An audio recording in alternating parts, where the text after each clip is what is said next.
Assalamualaikum warahmatullahi wabarakatuh. Nama saya Muhammad Iqbal dari jurusan pemanfaatan sumber daya perikanan dari Letting 18. Saya sini akan menjawab pertanyaan dari ataupun soal dari mata kuliah konservasi sumber daya kelautan dan perikanan. Pertanyaan yang pertama yaitu bagaimana cara menentukan suatu daerah menjadi tempat memijah. Jawabannya yaitu untuk menentukan daerah pemijahan ikan harus mempelajari tingkah laku ikan tersebut. Setiap ikan memiliki berbagai faktor yang ideal bagi habitatnya, kelangsungan hidup dia dan anak-anaknya.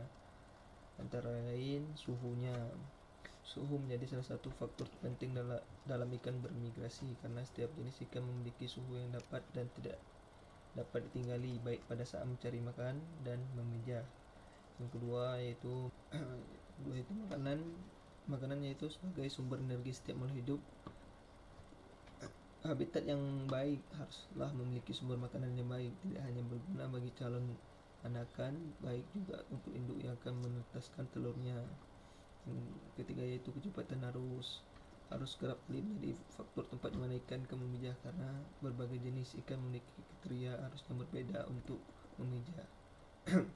Contoh ikan salmon yang memijah di arus deras karena dia percaya memiliki suplai oksigen yang banyak.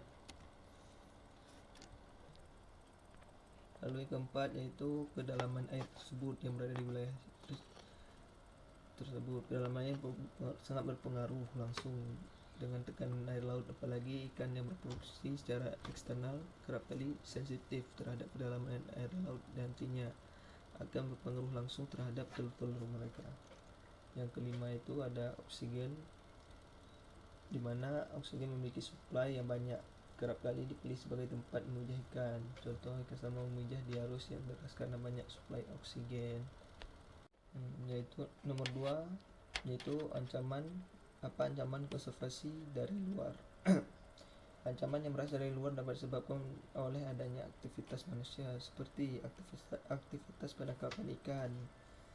Pada akhirnya aktivitas penangkapan tertentu sangat dapat mengancam konservasi laut. Kenapa sangat mengancam? Karena bisa saja saat proses penangkapan berlangsung terdapat limbah kapal yang terbuang maupun dibuang dengan sengaja, sehingga dapat mencemari perairan di wilayah konservasi tersebut dan dapat merusak ekosistem yang ada di dalamnya.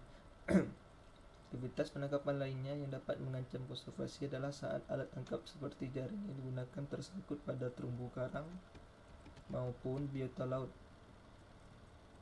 dan alat tangkap jaring yang sengaja ditinggalkan atau dihanyutkan begitu saja karena sudah tidak dapat digunakan kembali. Hal ini sering terjadi sampai sekarang.